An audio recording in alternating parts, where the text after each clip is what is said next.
this thought-provoking digital panel discussion. Before we dive into our topic, let me introduce our fantastic panel. We gathered today for the digital panel the professional profile of graduates from higher education institutions, a contemporary perspective. I want to express our sincere appreciation to our partners, including our esteemed collaborator Unifatec from Brazil for their invaluable support. As partners in the third South Florida Congress of Development, Unifatec from Brazil makes a very great contribution. Well, it's a very special moment, and to start our discussion, I want to introduce our panelists. First, the PhD professor Rodrigo Medeiros Ribeiro, forest engineer, graduated from the Federal University of Paraná, UFPR, in in 2012. His master and PhD in forest economics and policy from Federal University of Paraná, Dean of the Curitiba University Technology Center, Unifatec, specialist in management and higher education, and consultant in the area of education and environment valuation. Additional formation in industrial wood engineering in Nantes, France. Higher education course evaluator by INEP, Ministry of Education of Brazil. I want to say sorry, but tonight, Professor Clovis Castelo Jr., for personal reasons, could not be with us, but he sent a lot of good feelings and good thoughts and encouraging this event to go by the best way, bringing the best knowledge and education we can have on this special occasion. So let me introduce Professor Adriano Mello Mattos Habib Gregori. Adriano Gregori is an industrial and safety engineer with a master's degree in civil engineering. He has more than 2 decades of experience in several fields of work in Brazil and Portugal, and a university professor, of course. Now he dedicates himself to teach course and occupation health of safety manager. I want to say hello, gentlemen. Hello, hello. Hello to all. So now each panelist will provide us a brief opening statement on the topic, offering their unique perspective on the professional profile of graduates from higher education institution in today's context. So I want to invite Professor Rodrigo to start. Could you, Professor? Of course, thank you, Professor Pablo, and thank you also, Professor Adriano, for being with us. We are very sorry about Clovis not being with us today. He's a very good professor, researcher, and market analyst. He does a lot of work in the field of startups in Brazil, so he could very contribute to our debate. But we will try to do our best here.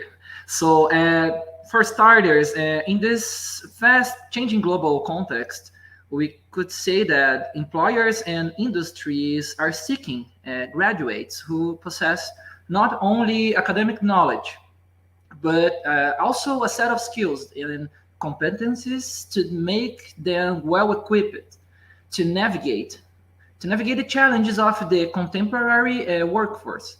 So this perspective acknowledge that a comprehensive understanding of a graduate's profile and goes beyond traditional academic achievements to encompass a range of qualities such as critical thinking, adaptability, communication skills, and the ability to collaborate in a diverse and interdisciplinary environment.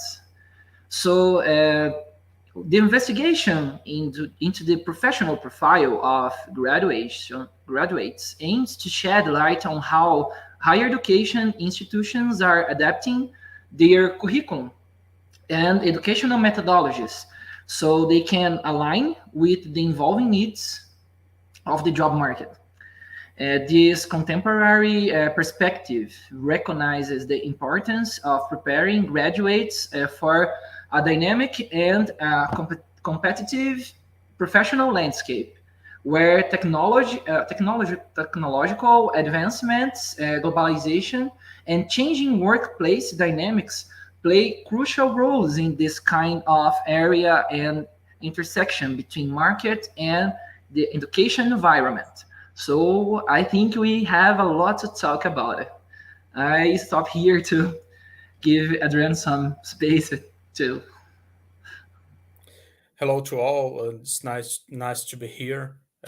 It's quite fine to talk with some people that is so interested in so passionate to that subject.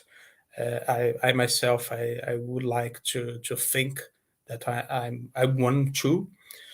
So let's talk a little bit about that qualities that Professor Rodrigo had said and emphasized. In my opinion, in general, the job market use the parameter of skills to evaluate and to define the value of a candidate or an employee of an enterprise. In that context, today we define the skills mostly in two groups in terms of hard skills and soft skills. That we can that concept of hard skills and soft skills can be really tricky to achieve in these days, thinking about a global world that we are living, and especially considering the different cultures and mores that we are subject in the day by day. Considering the speed of changing the work environment and the new paradigms as the human centrism bring it by the 5.0 industry philosophy, we need to rethink such skills to to what kind of skills that are really successful for a candidate, for a professional, for someone achieving the job market. For now, that's my thinking. That's my way of thinking the matter and introducing the matter. It's a really interesting thought, Professor Adriano and also Professor Rodrigo. We have a lot to discuss on this meeting because we have some keys to understand this and also the main topic of our meeting. The world is changing a lot. That's why we need professors and also professionals that knows how the things are going. That's why now we are conducting you by key topics on this point. We're gonna talk, and I will moderate this discussion among our panelists, exploring these key themes, challenges, and opportunities related to contemporary professional landscape for graduates. Graduating, it's a very good trial.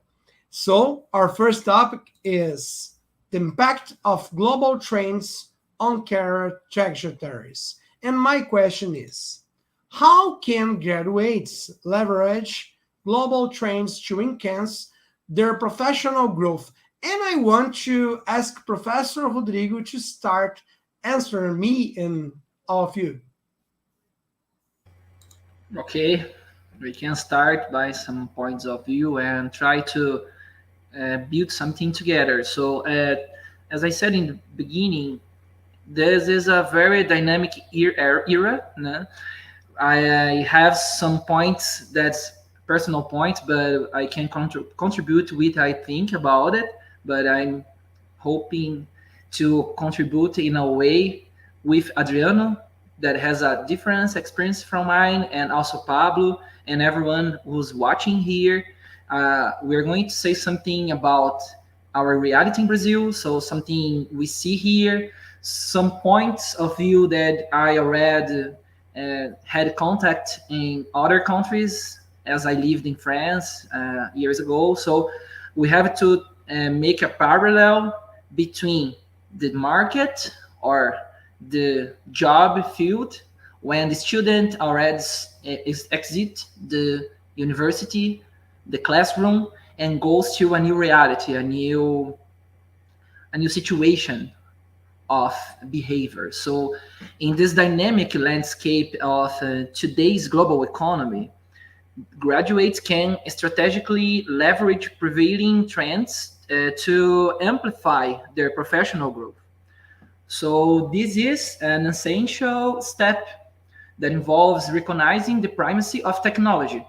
So we said, and keep saying, technology plays a very important role here. Technology is important, was important before, and now after the pandemic times we live it, it's more important. The technology, we can't live without it. So it's essential to us to understand by embracing innovations such as artificial intelligence or blockchain or data analytics. So graduates gain a competitive advantage and ensure adaptability and rapidly evolving job market with the technology. So graduates can capitalize on the growing emphasis on sustainability and environmental consciousness, incorporating eco-friendly practices into their skill set aligns with the escalating demand. So for responsible business and business practices, as we say, business practices and align it with ESG, as a lot of you already heard about it, environmental and social governance. So we have to think about it and have to stay and keep thinking about it, because it was important in the 90s, in the 80s, and now, and we are discussing more. We have technology to help us to spread the word about the importance of the environment. So we have to use that for our good. We have to use our technology to spread the scientific method and understand by the knowledge we achieve at the academic sector, universities, schools, institutes of research. We have to really use this knowledge to our save. So also graduates can enhance their global relevance by fostering cross-cultural competence. Cross-cultural is very easy to do this today. Like you said about the technology, we can do this all the time, every time, like we're doing now, talking with you. And we can stay talking with you forever because the video will keep here on YouTube. You can watch later. So we're trying to give a small piece of knowledge for something that we believe we understand a little about it, so we can leave a piece of something here to improve and to help these achievements. So really important about that professionals with an expertise in sustainability are increasingly desired as industries prioritize environmental considerations. So even if you're not very near to the environmental sector, if you say, I'm not at the environmental because I work inside a room in a company that makes a product and I don't have a contact to the environment, and environmental is not I don't have to be aware about it because I'm very far from. No one is very far, because you use paper, you use water, you are polluting the system, even if you don't want to. Just by living, we are make some pollution. So we have to think about the environmental in any way. So if you understand environmental, the technologies we already create about the environment and how to evaluate, you don't have to know the method. but you have to understand the importance of the environment. So the graduates can enhance their global relevance by fostering these competencies, embracing diversity, cultivating intercultural communication skills, and understanding global markets. Position graduates as valuable assets in multinational settings, or we can say this ability to collaborate with individuals from diverse backgrounds enriches both personal and professional growth. So graduates can navigate and prosper, but we have to think about their careers by aligning with global trends, embracing technology, incorporating sustainability practices, and fostering these cultures. Because these strategies not only enhance professional growth, but also contribute to a well-rounded and adaptable skill set in this global professional arena that we are living on. I was wondering, Professor Rodrigo, when you are talking about today is not only about make money like was in the past. You just study, you just get environment, you get technology because yes, I need to make money. Now we have better. That's a really better thinking way. Do you approve it, Professor Rodrigo? Yes, yes. We are talking about the sustainability in the very, very description of the term or the word we said. So we think about make money like the old economics 101, because we have to make products or benefits to the society. So we think about to spend something to make something better or to transform to make profit in about this transformation. But we have to think about the sustainability of this activity, because we have to use that as long as we can and not end more early than we could prevent this end of natural resource, for example. So yes, we have to think about it. Yes, I was wondering about Kotler when I was reading his marketing 3.0 in 2013. He was speaking about it, and some of the people said, "Oh, he's crazy. It's a crazy professor. He's really crazy." But now it's a reality. We can develop without thinking about it. So I want to ask Professor Gregori your main view of it, of the topic, all the topic. Professor, can you leave us your regards, your thoughts about it?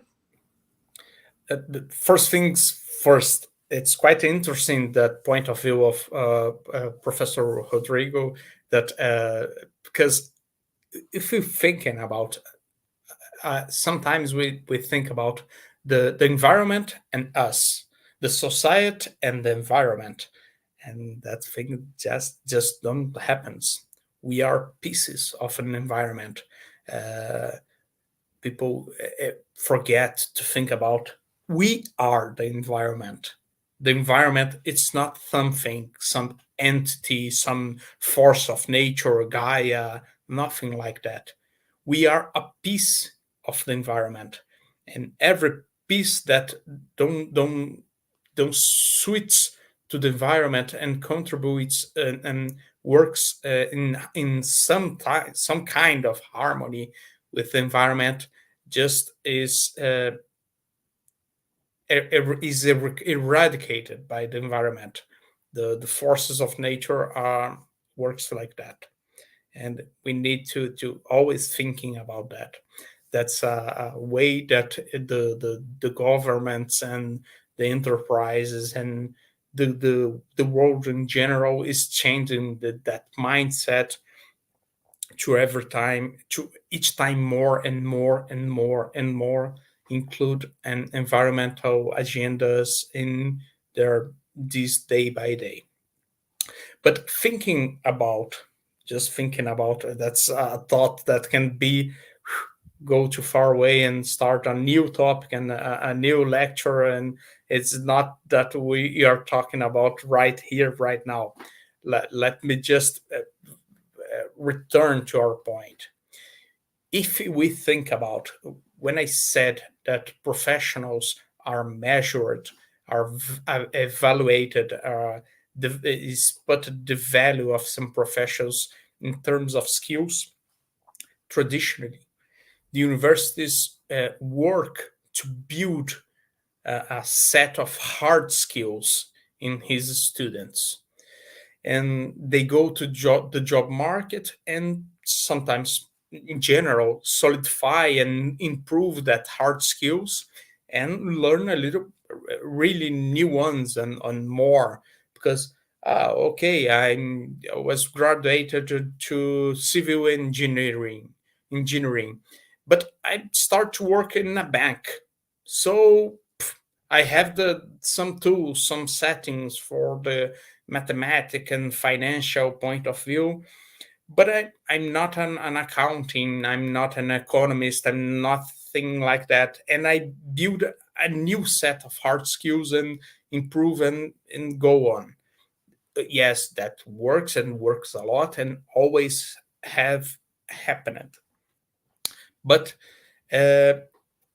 what the universities must to think and start to solidify, it's the need of hard skills, the hard skills in the day by day, and more than that, it's important to think about how to solidify the skills, the hard skills and the needed skills in the marketplace today.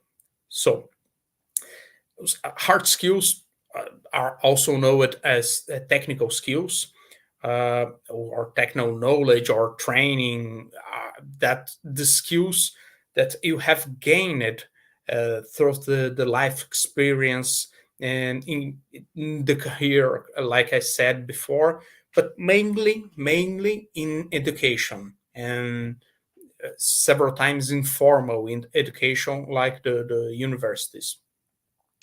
For example, if you have worked in food services or retail, you may know how to use a point of sale system. It's fine. You have that hard skill. But if you, for example, have taken an accounting class and in any course, and you may know how to use very well, very fine a spreadsheet like the Microsoft Excel spreadsheet, for example. If you have studied foreign high language, you may able to speak with fluency that language. That's important too. So if you think about every job, every task requires some technical skills specific to that industry, specific to that career, specific to that job. If you want to work as an architect, for example, you need to know how to use a drafting software. It's impossible to be an architect without some computer-aided design tools in your bag. If you don't have that, it's quite hard to be an architect. So you can learn that and quite use not use a lot, because some other career choices and things like that. But you need to build that knowledge. That's a hard skill. That's a technical skill. That's something that you can apply, and that's traditional to universities to teach. It's important for sure, but it's not the only thing. Not the only thing. So if you think about, you can learn and try to see the hard skills that are needed for the jobs or the career that you pursue it. many industries have tests to measure that prior to that prior knowledge of the candidates, and sometimes they choose to hire candidates that have certificates and are accredited by some organisms and things like that. So you can learn more about the requirements of different jobs and different vacancies, looking, for example, what employers are recruiting in recruitment platforms like LinkedIn. You can, oh, okay, I want to be a data engineer. What's a data engineer is required to have in the point of view of hard skills today? I can consult and then try to filter the main skills needed to work with the proficiency needed. And if I don't have all of that, I can pursue that, and I can educate myself to achieve that level. Just to finish that thought, that part, I would like to list some hard skills that are top trends today. So in general, enterprise need person that are bilingual or multilingual in general. The database management, it's needed in several fields, not only in IT, not only some jobs are required to have the Adobe software suite, and that the hard skills set, network security, data analytics, data mining, mobile development. If we see with attention, we will see that mostly are hard skills related to computing sciences, and if they are not only at computing sciences, they are quite related to the computer science skill sets. So user interface design, market campaign management, storage systems and management, that are something. And of course, they always lots of jobs require some program language like Perl, Python, Java, Ruby. It's a thing. The world that we live with, if you think about industry 3.0, 4.0, 5.0, all that revolutions of industries are computer based, are technology based.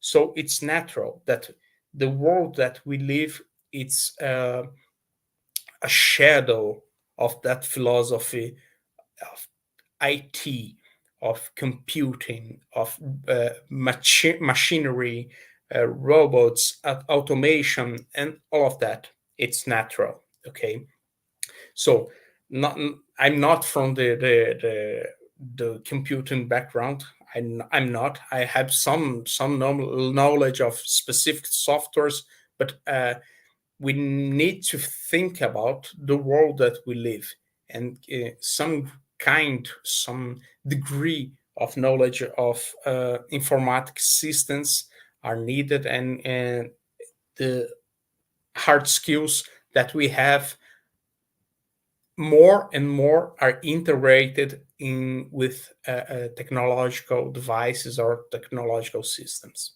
So for now, I think is that Professor Pablo.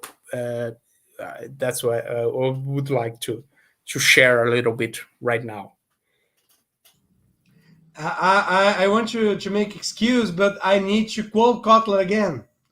I can't take the book here. It's a little bit far now, but on Martin 5.0, he was speaking about the environment, and that it's like a symbiont: technology, human, they will not be a rival to us. Oh, he will take your job. It's not about it. It's It's not about to use this environment with you yes. together. I think that is the thought. That is the line of thinking, Professor. Yes, for sure, for sure. We are in a world that the integration it's the word. The word is integration. Nothing is separated. There is no island. The world is together. The communication is together. The information is together, and we are together with the environment. That the technology must be together with us and with the environment, and everything must connect.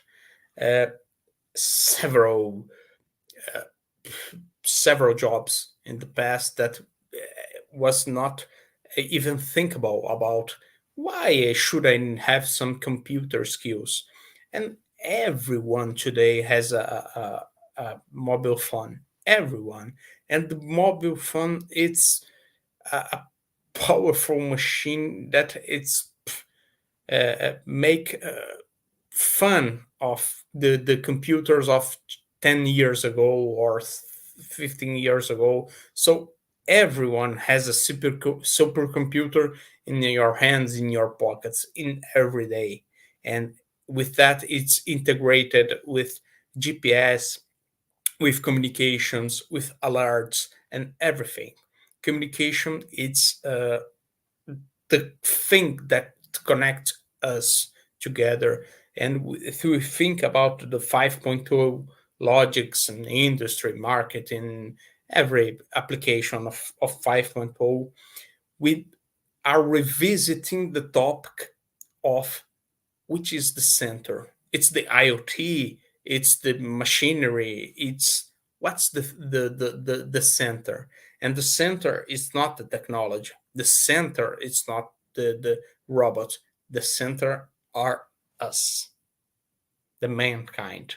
We are in the center of the new revolution of production, the new revolution of the ways of living. That is what the 5.0 revolution is trying to show to us. That's the point of view.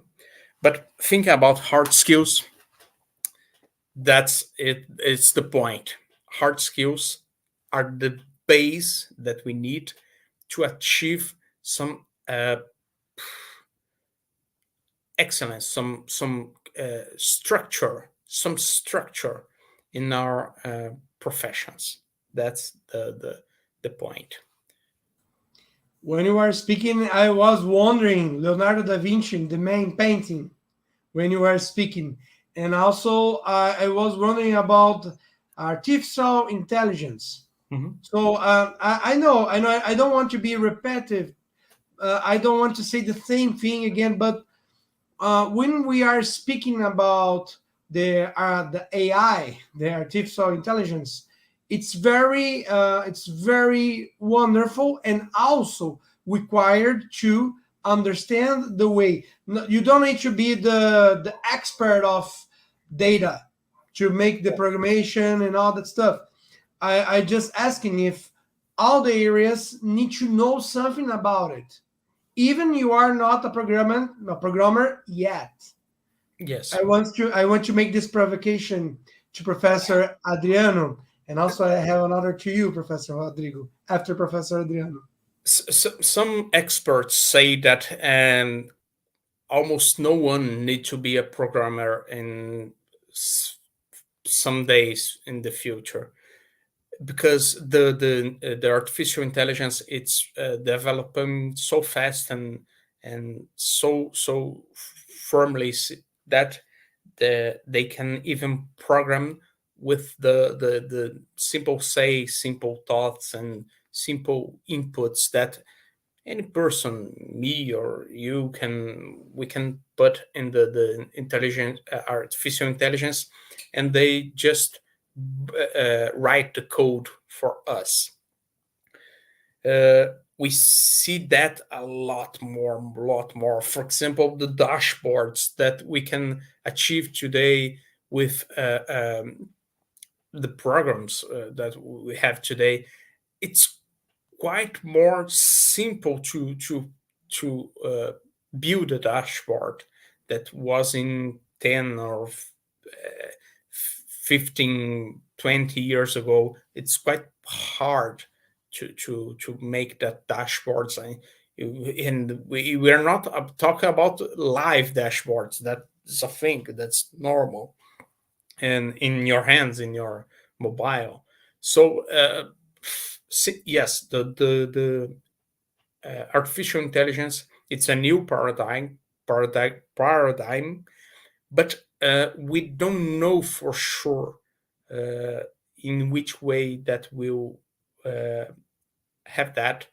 Every time more and more in the academic system in general, intelligence or artificial intelligence is discussed because the, the the the the tests that they make for the students, the paperworks, and lots of things that they can do.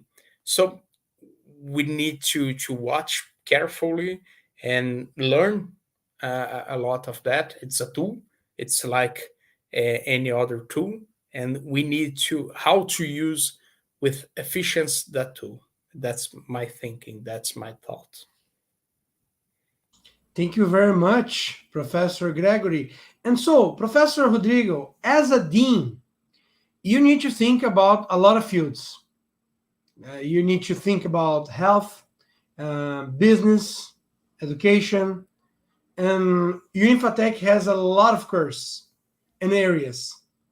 So, when we are speaking about the challenge of being a better professional in this great universe of areas, how to deal with this challenge, how to work with this challenge of all these areas on health, on business, on education, on law, on psychologist, and all this stuff.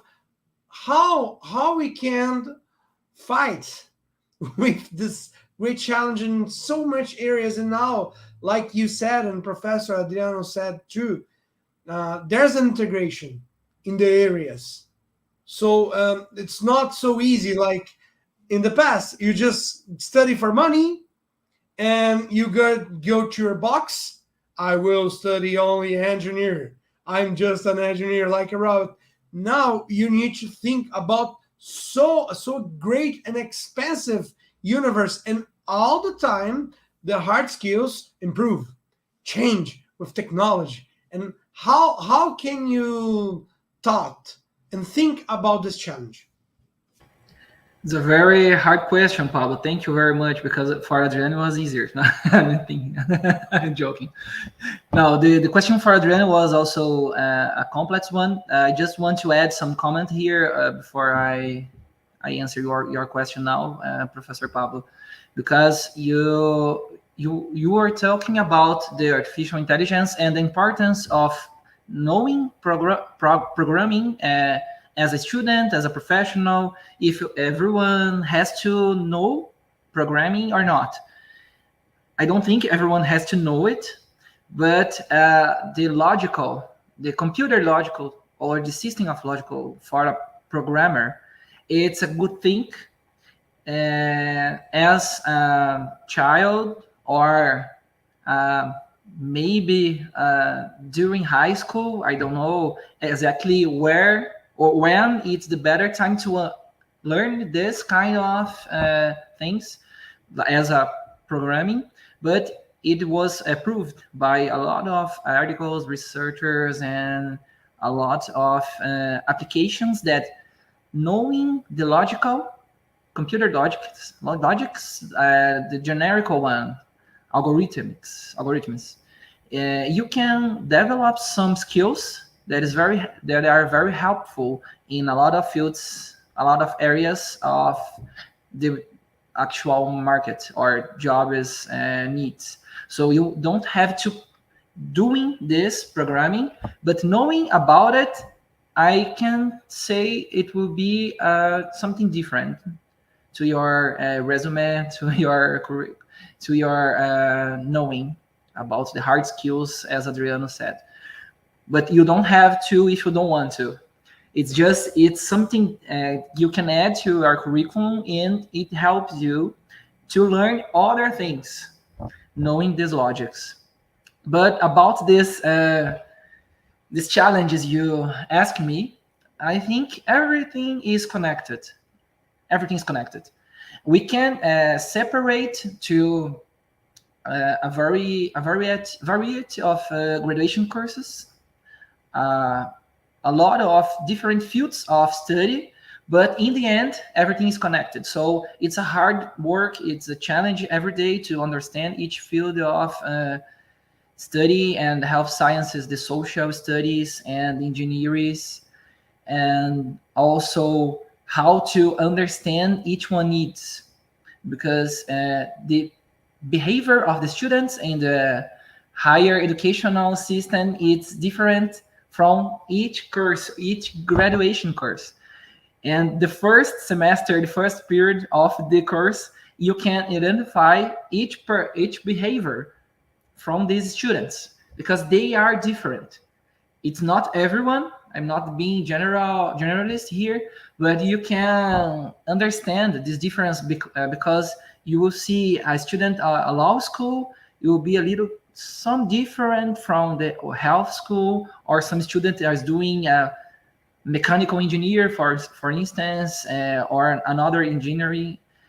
So it can be different, and we can be also connected in each graduation class, graduation courses, and explain to them as a professors, as a researchers, as a dean today, as administrator, or doing this job I'm doing now, and looking to the market, looking to the needs, the jobs they will have after they finish their graduation courses.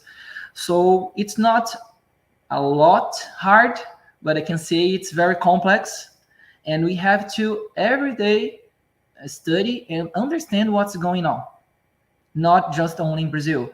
We have to look to the world and the world needs, and the world what's happening in other countries, because we have a lot of multinational here in Curitiba, the state of Paraná, Brazil, and we have technology, as we said, more, and Adriano keeps saying about hard skills are also related to technology, and we can't run from technology today. We have to understand and know how to use it, even if we don't like it. We're not saying here that you have to understand every software and you have to be the best at each one of them, but you have to understand it, or you are off the market. It's a very, very, very hard position if you don't know how to operate some software, some systems, and you understand data. Data analysis, it's very, very required these days, and we can run away from numbers. I had a friend who was at the engineering class with me, and he said, I will quit this course because I don't like calculus, I don't like math. I will go to do something with food, like a nutritionist, and something like more without numbers, easier than the engineering. Like the person tried to run from numbers, thinking, oh, okay, I will just cook because I don't need numbers, and gets the big surprise. It's right that. Yes, a big surprise that you can't. Even if you do a course that is not implied that will have a lot of math, you can't run away forever. So we have to understand that. So for me, it's a very hard job to understand each one of these courses, but I don't think we will fail if you look to outside, if you don't stay just in the classroom and talking about the books, that was written like 30 years ago, 40 years ago. We have to stay focused on what's happening now. And the first or the main mission of a higher education institution, I think here and everywhere in the world, which will be looking what's going on in the market and what the companies, the industry needs, and what we can do to prepare the student to be there prepared, or at least that the student will be prepared to search for the information, or as we say in like andragogy, it's the main purpose in the higher education higher education system, because the student sometimes can also teach us something. It's just not the professor who will teach everything, and there is a lot of exchange of knowledge, and sometimes the teacher, the professor will learn something new, but we have to be compromised to that. We have to be compromised. We have this mission to look outside and bring to the class everything they need, or everything they need to know to learn more after they finish the course with us. So that's our first and main purpose and mission as an institution of education. We have to be prepared to prepare the students. We can't stop about learning. We call that a lifelong learning. I will talk about that later. But we can't stop learning. We can't stop searching for more and more information, more scientific-based information that's important to know about it. So, thank you very much, Professor Rodrigo. You make a very deep thought. So, Professor Adriano, do you want to make any quote? No, I agree. I agree with a lot of Professor Rodrigo says. The logical, the understanding of how a machine works. A machine is a quite stupid thing if we think about. We can say something quite wrong, in a wrong way, to a person, and the person will understand. If I say something a little bit different of the right way to think, a machine will not understand, will not. And the artificial intelligence try to manipulate that the predictable deviations to understand like we do. So it's quite easier to think like a machine than to think like a person, like a human being. Our line of thinking, it's quite more complex. So I agree. Sometimes we need to know, to understand how to think simple, and how to write simple, and how to give a command, to give an order, to give to write a procedure. Oh my God! To write a procedure with simple thoughts, simple words, and the right ones, the specific ones. That's an important skill too. It's a quite important skill. It's the key of communication. It's what I say, how I say, to when I say, in which context I say. So it's quite important to think about that. The communication, it's key to any profession, to any prospective employee or professional in any career at all. So, to end this topic, it's been a marvelous discussion, but we need to move on. But to end this one, I have a provocation. as we know, there's some hardness in every part of the globe. We know it. We can't deny it. But by the way, if I was born on Switzerland, right? It's a very nice place to live, as Brazil. But if I not was born on Switzerland or United States or Brazil, the only thing is resource or it's the human on this topic of development. It's about resource. It's about, oh, I have this computer, I have this recurse to use, or I have this resource, or it's about the human attitude. I want to know your point of view about attitude and resource. If you, I know it's not possible to do things without resource, but sometimes it's just about having resource, or attitude is very important. No, of course not. The tools are just tools, just tools. The human being, it's the main motivator, that the human being concepts the tools, the human being fabricate, sell, buy the tool. The human being is the actor, all the action in a phrase, it's is acted by a living being, in general a human being. Okay, but a machine can do some actions. Yes, if us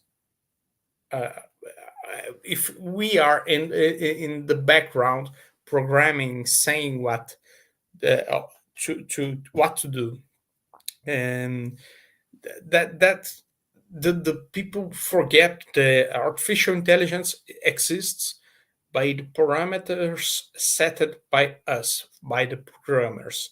The development of everything, it's the human mind in the background. So it's quite impossible to fly without an helicopter or an airplane. I can be the best pilot in the world. Without some flying machine, I can't fly. So the tools are important in several fields, and there is no to go around that. But we need the pilot. Even a vent, even a drone need a pilot to fly. So the tool, it's important, but the human being, it's more important, because he's before the tool, the conception of the tool itself, it's come from the human perspective, and in general the use of the tool, it's from the point of view of a person. That's my thinking in the subject. Thank you very much, Professor Rodrigo. I will not add a lot of comments here because I agree with Adriano, but just one thing. I agree, we have to understand and master the technique and understand, but at the end, a human will operate the system and have to understand. And also, as Jung said, Jung, psychologist, said, and no, we have to know all the theories.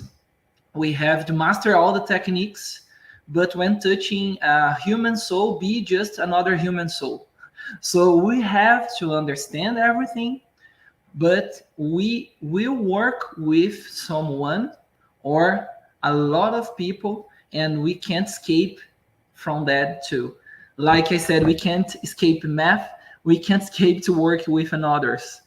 We can say, I will just learn how to programming, and I will do something in home office. I will not work at a company. I work from my room. I will not interact with another human being in personal, but you can't. And sometime you will have to.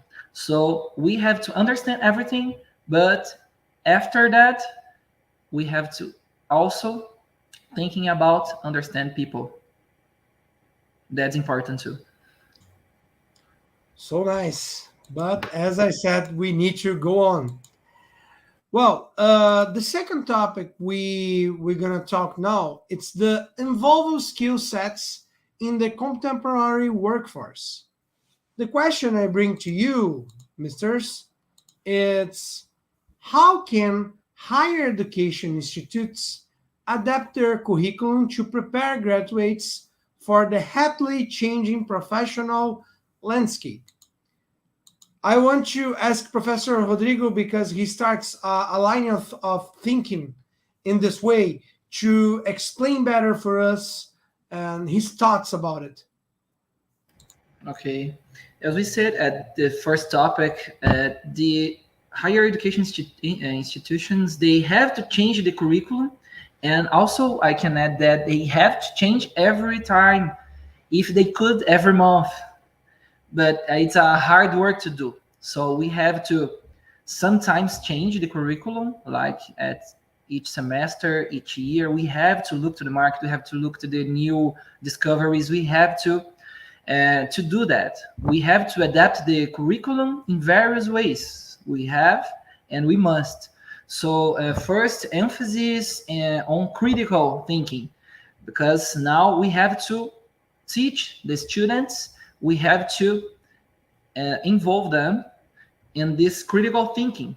They have to read something, understand, and thinking about if it's they agree with that or not, and why, or they want to test what they read, what they saw. They have to understand and feel what they are listening to or seeing. So we have to do this emphasis on critical thinking, on our creativity, or even the problem solving skills. That is a very old tool that we can also continue using that, because problem solving it's the real life inside academy, inside the classroom. We have to do that, because problem solving can improve our skills of finding solutions for something that will be something maybe like in real life, in a real problem at the company, at the industry field, or something else. So this should be integrated. They have to be integrated, and practical experience play a important deal here, like internships and real world projects. As I said, bridge the gap. They bridge the gap between theory and application, providing hands-on exposure. So the students will be in contact with real problems and with real situations, and they can think about it as a professional, if they aren't yet.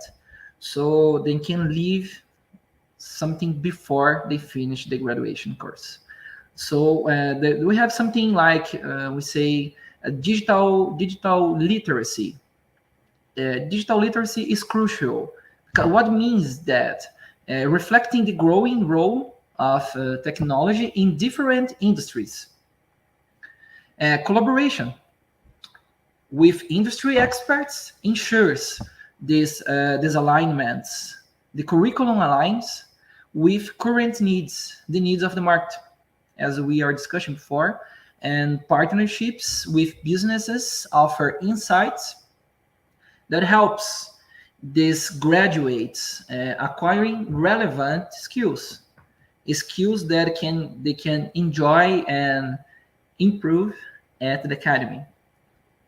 So fostering a culture of continuous life learning or learning is vital, and the curriculum should encourage a mindset of a lifelong learning. This lifelong learning, we are saying, this is the third time or fourth time I'm saying about that, is never stop studying, never.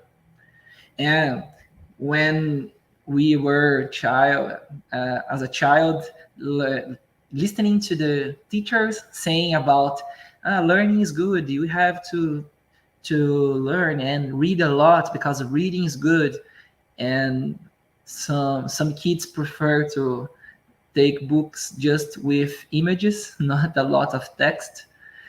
Because when we were learning to read, it takes a lot of energy to read something. And we understand we have to concentrate on something because it's an activity to our brain, our attention, and reading is an exercise, even if we don't think so.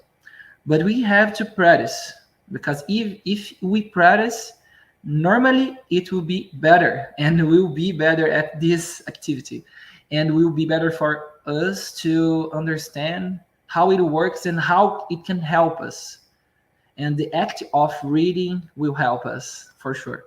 So this lifelong learning is never stop learning, never stop seeking for knowledge, for something different to learn, and also keep learning about something we already know, but it changes every time, everywhere and every time.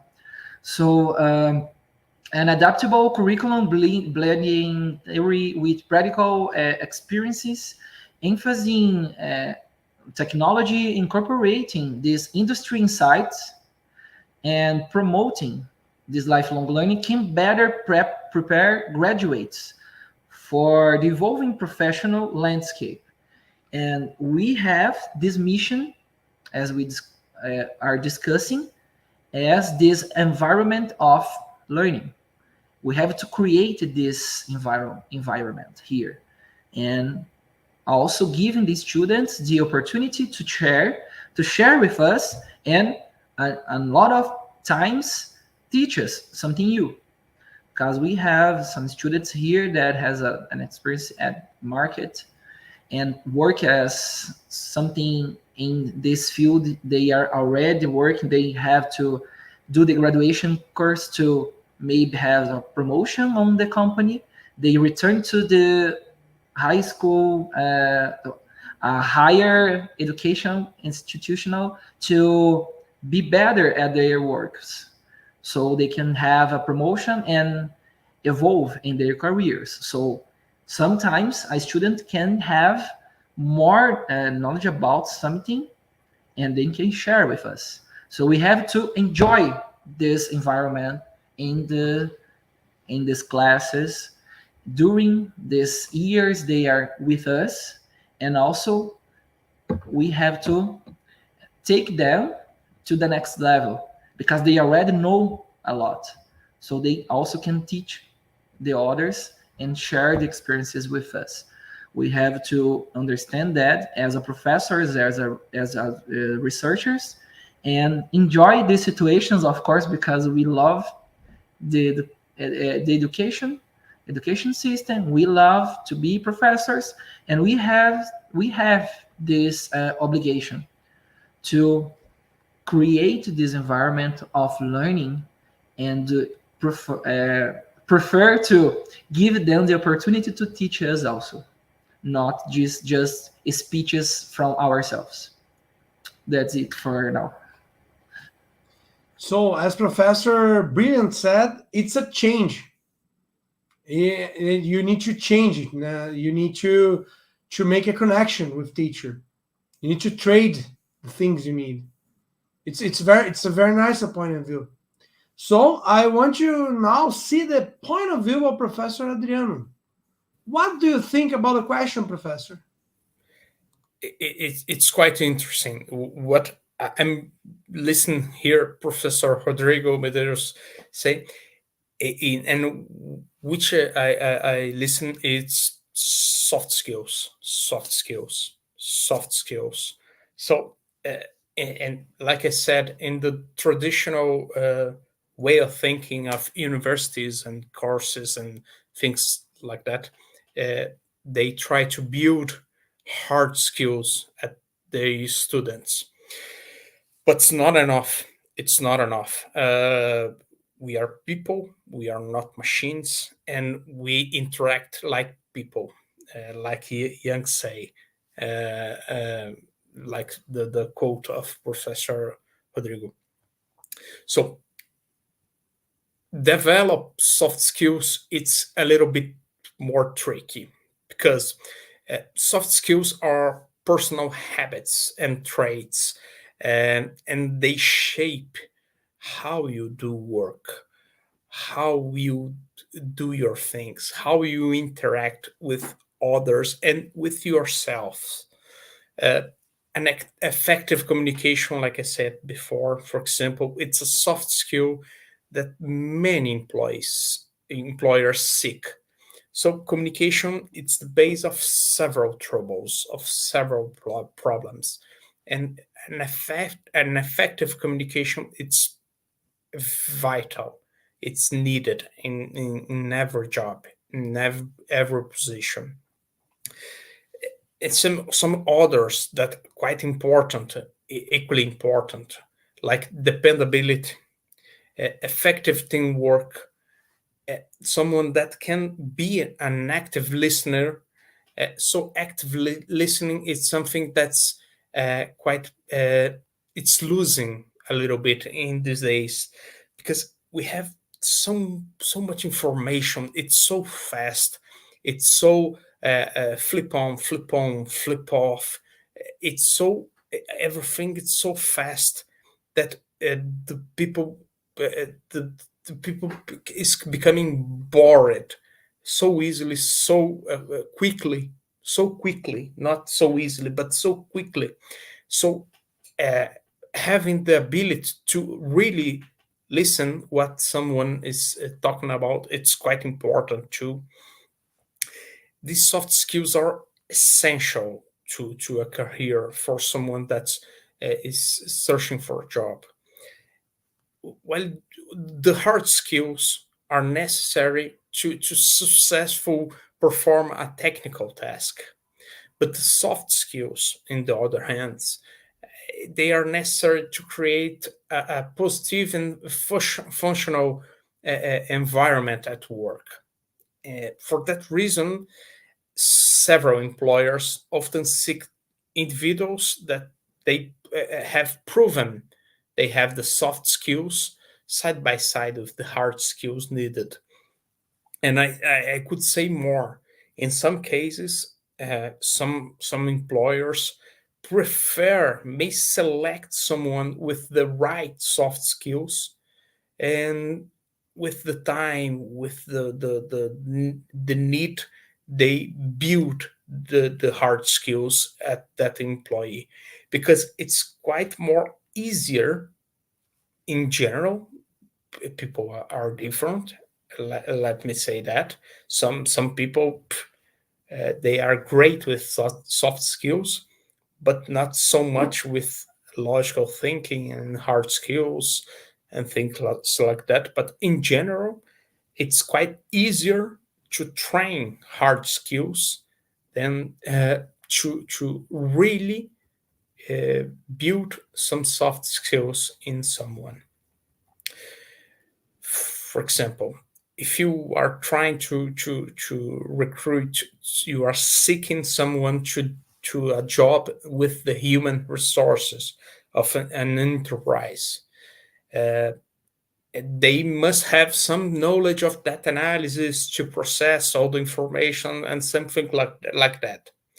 But if this candidate has the right soft skills, like it's someone that can listen, someone that is open-minded, someone with great communication skills, with some empathy, something right, it's quite hard to develop in the wrong age, let me say, empathy. um, the employer will choose almost for sure someone with the right soft skills, and the hard skills needed will be developed. It's quite more easier in that kind of profession, that kind of role. It's something like that. In general, in the modern days, the databases of job searching, the soft skills more demanded are integrity, dependability, effective communication, open mindedness, teamwork, creativity, problem solving, critical thinking, adaptability, organization. It's lots of positions are choosing that kind of professional. Willingness to learn, empathy.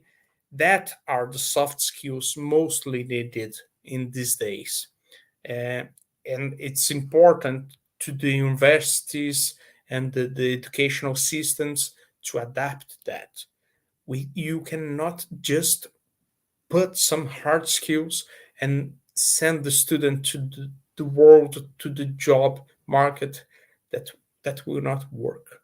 That will not end fine, because the students must try to develop the right soft skills, and the university by itself, it's great for that.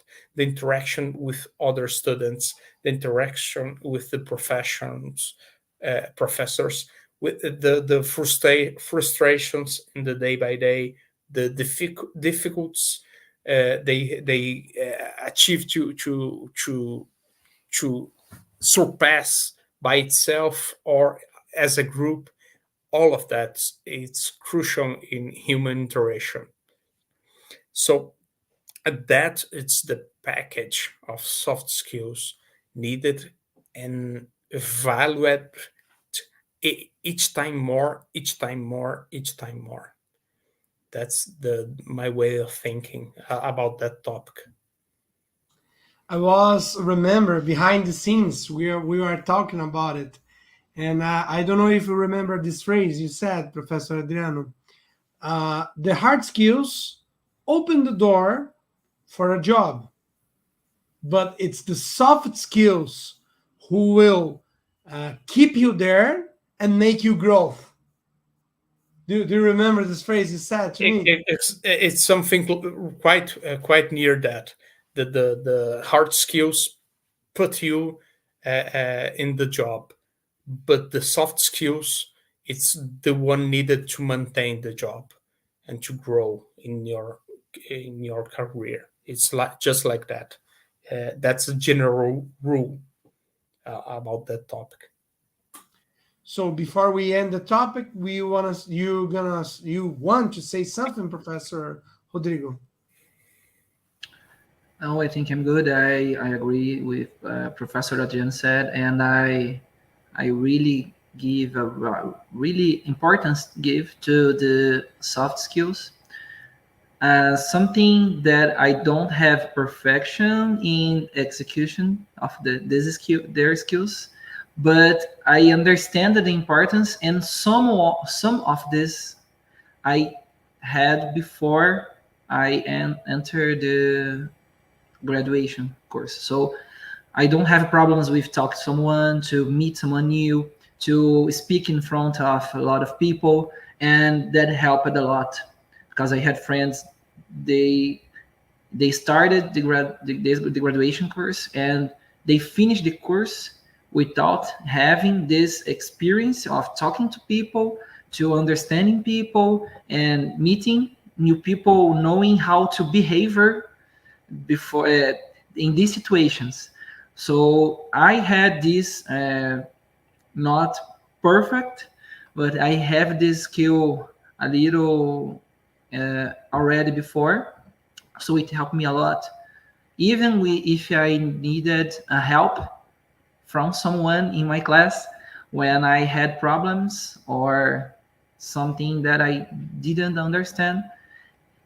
And I make a lot of friends who they work now in very important companies around the globe, not so only in Brazil.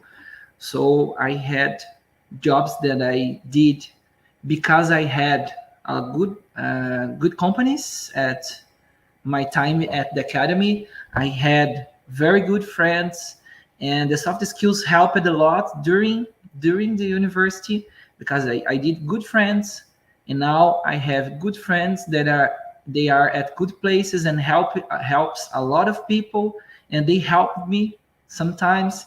And this skill of talking to people, understanding, having empathy, like Adriano said, and understanding people help me to improve my abilities and my skills, and keeps helping me now at the job I'm doing now. Really nice. So if you don't develop soft skills, you had a big problem. That's the resume. So now I want to start the third topic: the role of technology in shaping professional profiles. Yeah, we are speaking a lot about technology on this meeting, and also the technologies will come more and more often. So that's why I come with the question: in what ways can technology enhance the educational experience and skill development of graduates? And I want to start by Professor Rodrigo. Thank you, Professor Pablo. Well, there's a lot to talk about, but we already talk a lot. So I will try to go to the point by doing something between already the first and the second topics, because technology serves as a catalyst for revolutionizing the educational experience and skill development of the graduates in sophisticated ways. So one prominent avenue is the accessibility of online resources and e-learning platforms that are very common, very usual, very normal to see a lot in these days, offering a vast array of educational materials. We are living a great time of the humankind, because we can find everything, everywhere, every time. We can find information like that. So graduates can engage with interactive content, lectures, and assessments at their own pace, fostering a more personalized and flexible learning environment that will be to the student an easier way to learn, because they can learn outside the class, they can rethink about it, they can find more information about something they had at the class or at some activity they are doing, not only in the university or at the university, as I said. Technology facilitates this collaborative learning through virtual platforms and communication tools. These communication tools that we use all the time. Even if I say Facebook or Instagram or YouTube, they are also learning tools that we can use to improve our hard skills or even our soft skills, because there are courses to improve our soft skills also. We can improve our soft skills. Pablo did this joke about if you don't have soft skills, you are lost, maybe lost, but you can improve. And you are not worse than someone if you don't have the soft skills and you have more hard skills. If you don't have some skill and you want to improve, you can. You can find information, you can find a mentor, you can find everything you need to improve this skill, the skills you want to. So the graduates can participate in online discussions, group projects, and joint initiatives, breaking down geographical barriers and promoting a diverse exchange of ideas. That's because we have to use technology to do everything I said. This interrelation prepares them for a globalized professional landscape where cross-cultural, as I said, and I'm saying again, collaboration and increasingly prevalent. And the integration of these advanced technologies such as artificial intelligence and machine learning contribute to adaptive learning systems. Adriano said about programming and the importance of everything we were saying here. So these systems analyze individual progress, identify areas for improvement, and tailor educational content accordingly. This personalized approach ensures that the graduates receive target support, addressing their unique learning needs and enhancing their overall educational experience.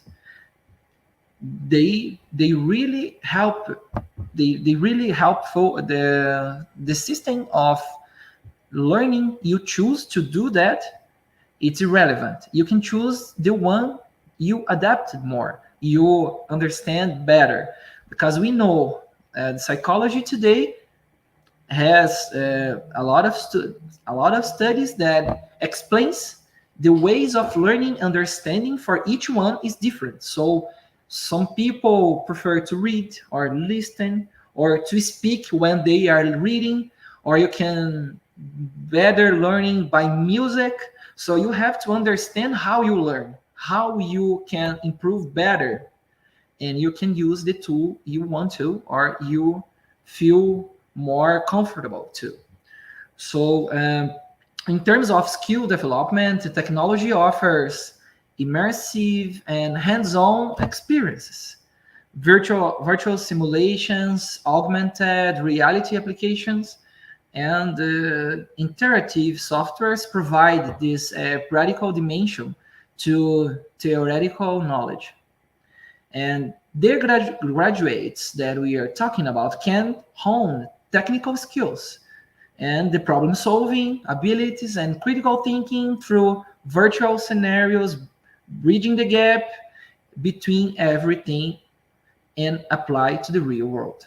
So technology revolutionized education by providing flexibility, fostering collaboration, personalizing learning experiences, and offering hands-on like development opportunities. So to navigate the dynamic landscape of the professional world, these technological enhancements contribute significantly to their preparedness and competitiveness.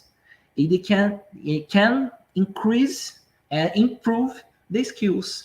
So you don't have skills to stop or do not start improving your skills. That's it for now, Pablo. Thank you. So nice. Really, thank you. And now I want to know what Professor Adriano think about this topic and question. Okay, let's think about a lot of what Professor Rodrigo said. If we think about the technology, it's great to learning it, and the ways that we interact with technology are great. So we can really have any knowledge that we need right now in our hands. And if it's in Japanese and I can't read with the technology, I can easily translate to some language that I can understand. So it's that communication skill, it's fine. But it's not, because the better the technology is, reading something in the original language is not the same thing, the something of reading something translated. It's just not. The first point of view. The second point of view is learning, learning, learning, learning. In general, as we say learning, we are associating more and more with hard skills. Attention, they are needed, they are fine, they are great. But something that we have learned, and that's some, like I said, some challenge. It's how to balance the the virtual learning, the e-learning to the need of the soft skills. They are possible. Attention, they are possible, and there are ways to do that and to do so. So even through the technology, we must think and think a lot how to put the human factor in in all, in a forum, in interaction, in an online course, in some video from YouTube, from some. It's not just shoot the information. It's not just shoot the learning. The interaction it's needed. The development of the soft skills, the negotiation. For example, thinking about a context of culture, I can be the best negotiator. I can. I want to buy a machine, so I need to negotiate the best price and evaluating the cost and quality and all. And my supplier is a Japanese, for example. If I try to bargain the price of the selling product in Japan, it's something very hard. It's something very rude. In their culture, the negotiation of price, it's not fine. It's not fine. The price is the price, and you should not negotiate that. On the other hand, if my supplier is from an Arabic country, if I do not bargain, I'm being rude. I need to bargain. No price is the final price. I need to bargain. I need to try more and more. So the technology helped me to do the data analysis. The technology helped me to communicate, to send an email, to make a video call, to analyze all the prices, all the qualities, and make the tests. But if I don't have the knowledge to know how to interact with different human beings, I will fail. I will fail. So that's the point, the final point that I would point here. I would explain here in my vision, in my point of view. Technology is great, and the industry 4.0 proven that to us. But the human being, it's greater. That's what industry 5.0 is showing us, and that's the focal point that we are going right now. That's the focal point. That's my point of view. The balance between hard skills and soft skills are which is will give success to someone that is developing his career, his graduation, his curriculum. That balance. It's the most important thing in my point of view. Thank you very much, Professor. It was really nice. But we have a schedule. Unfortunately, we have time. And we come to the end of our discussion. I'm so sad. I could be here listening and learning so much. But I want to express my gratitude to our insightful panelists for sharing their expertise and perspectives. The professional profile of graduates is a dynamic and evolving landscape, and your insights have been invaluable. So, as on this speak, I want you to share your final thoughts. It's not the final thoughts. You have a lot of times forward, but on this meeting, your last thoughts on this meeting, and I will make the close. So Thank you very much, professors. And please share your last thoughts. Starting by Professor Rodrigo. I go first. I didn't know that. So, we speak a lot. We had a really good debate. So, I try to create a resume here.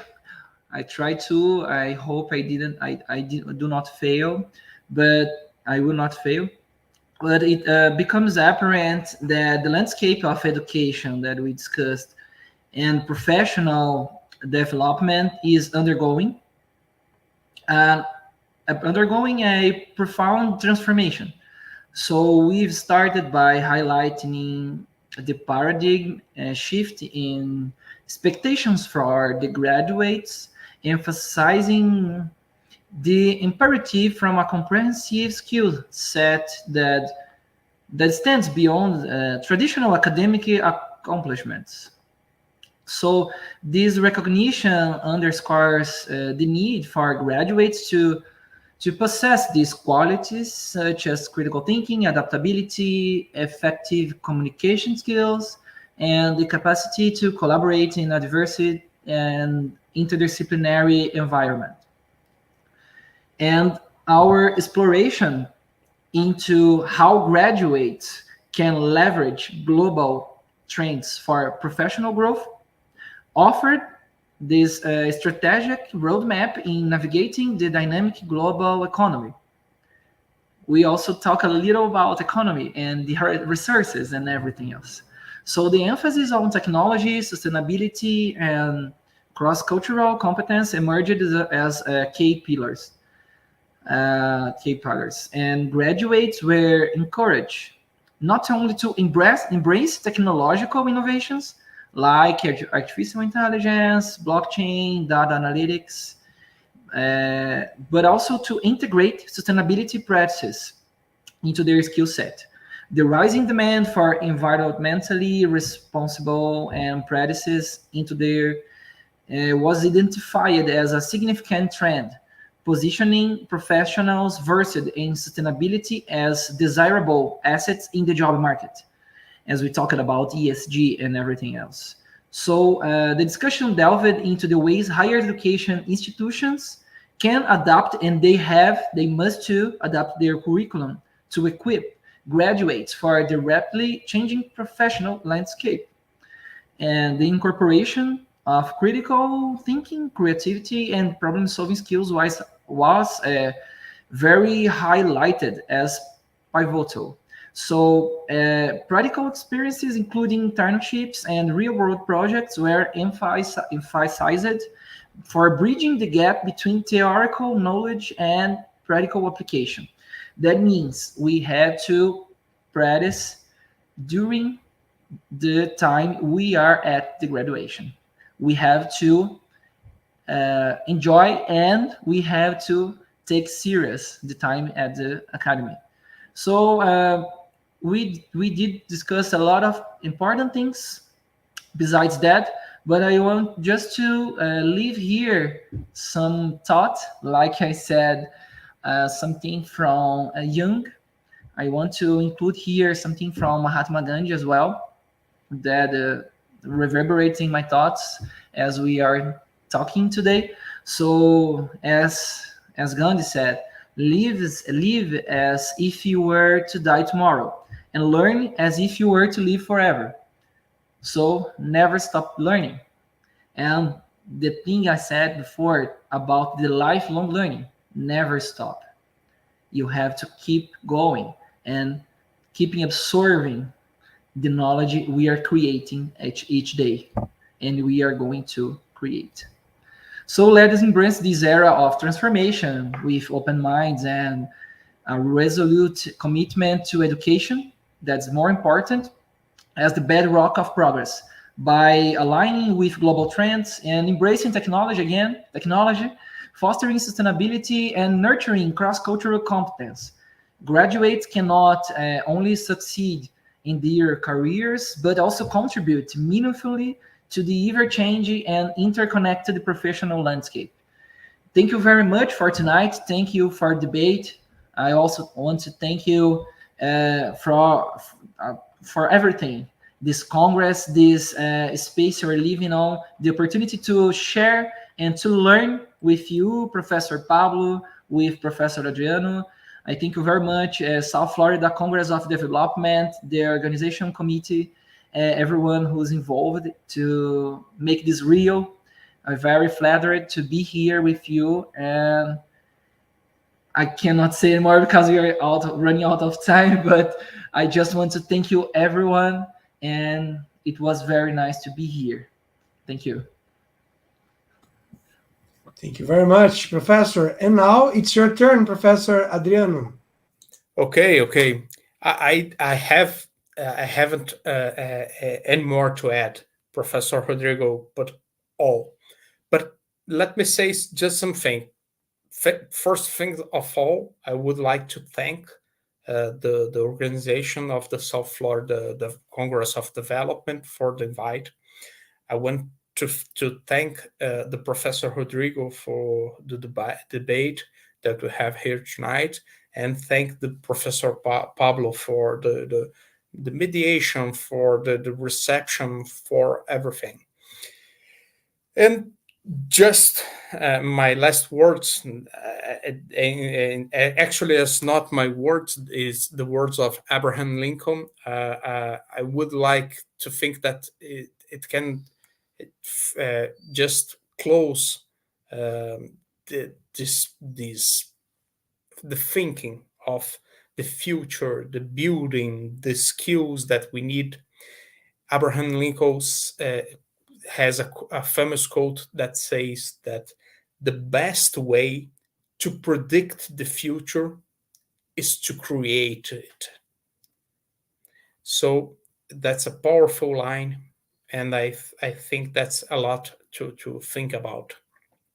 Thank you all, and that with the Abraham Lincoln quote, I end my speaking. It was really deep, Professor. Thank you very much. So, a heartfelt thank you to our partners, especially Unifatec from Brazil, special the professors and all the persons behind the scenes in this organization for their unwavering support.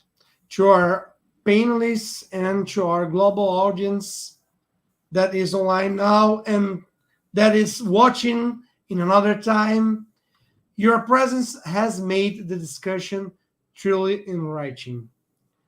On behalf of the third South Florida Congress of Development, our panel was from and about the professional profile of graduates from higher education institutions, a contemporary perspective.